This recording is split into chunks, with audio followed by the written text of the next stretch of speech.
and we need those bridges now. 2 years out is too close to it already. Yeah. So, what do you mean by alternative agriculture? what I mean is the sustainable agriculture community. Those involved with small-scale rural boutique production, up to mid-scale.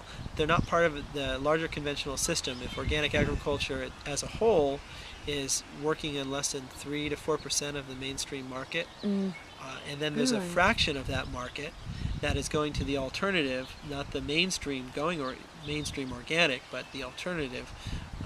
That's a small subset of a larger system. But history has shown that large change can be made by small groups of people. Sure. So we're constantly in a David and Goliath situation, and perhaps that framing does create some boundaries that will be difficult to work through, and maybe we'll evolve that set of issues and how we see them. And I think that's what young people will hopefully bring into this mix, is some new visioning, some new ideas, and some new ways to really build a mainstream movement for greater hunger and food justice in this country.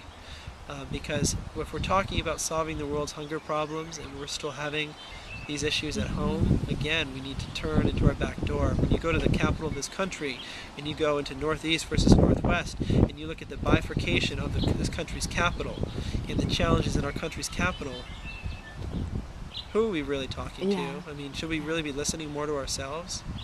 Because there's a lot to be learned. Good point. So, are you noticing that, and this is just me, the layperson, not understanding, but I was under the impression that there are less people getting into farming. Sure.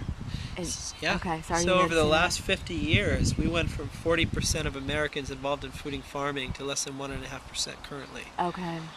With the average age I've heard is from 55 to 67. I'm on the upward end of that, so 66, 67.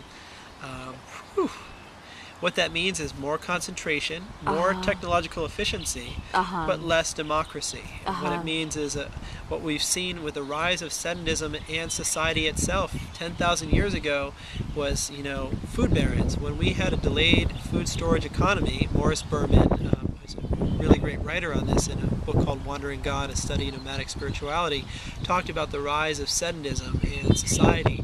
It was basically when we were able to store food. You had food barons, you had power over over people, a governance structure with the food to back it. That gave rise to sacred and secular authority complexes, and we see food barons all over again now, even though we live in a democracy.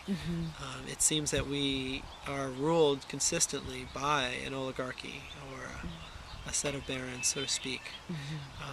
And I think the extent that we can challenge ourselves to what we think democracy means and civic engagement is the extent to which we can manifest that theory. And it's either going to fail or it's going to make sense. And I don't know where it stands right now. Okay. Are you seeing momentum pick up for the Food for Life?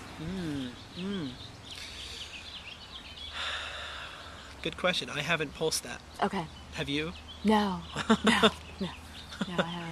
I was just with this group from Points of Light that one of them was the manager of the One campaign with Bono and CARE, and looking at eradicating hunger, poverty, and as a set of international issues. They catalyzed so much movement. What I find fascinating, and they said it too, if Bono wasn't there, it wouldn't have gotten that traction. 50,000 people, 100,000 people show up for a concert. When you have an event around hunger or food security, you have 15. So again, how do we deal with the kind of press of entertainment and showbiz and the need for social reform and change?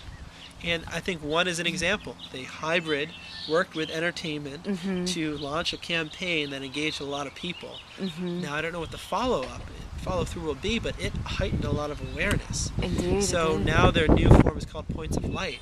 And they're looking to galvanize 1,000 volunteers, or 1 million volunteers in this country to engage in their communities and take more proactive positions. And across the threshold from food and hunger and access and building and you name it. They're kind of pulling into the grassroots of American service concepts. With Obama's service stuff underway, that this Points of Light network is really trying to galvanize what they've done successfully in other domains and bring it home to America. And I think that's really exciting. That is exciting. Another partner I'd recommend that I learned from the Fetzer Institute, based out of Michigan, looks at the role of compassion in social change. And how a lot of this work is more than just the nuts and bolts of feeding people and getting things done. That our highest duty of being human involves the critical degree of empathy and compassion we can work with and feel.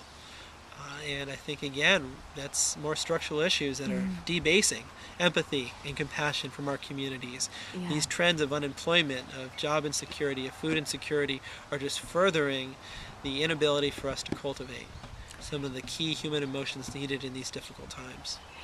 And when they talk about compassion, is that compassion for all living beings? I think it's a really sentient approach. It is. Yeah, they're looking at establishing some compassion charter for change. Lovely. Yeah. And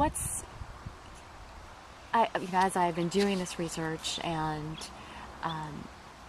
now that I look back, 17 days earlier, I realized that I really knew very little, and I still know very little as to what's happening. But as far as how's our time? It's 3:15. Oh gosh, let's go. Yeah. Let's go.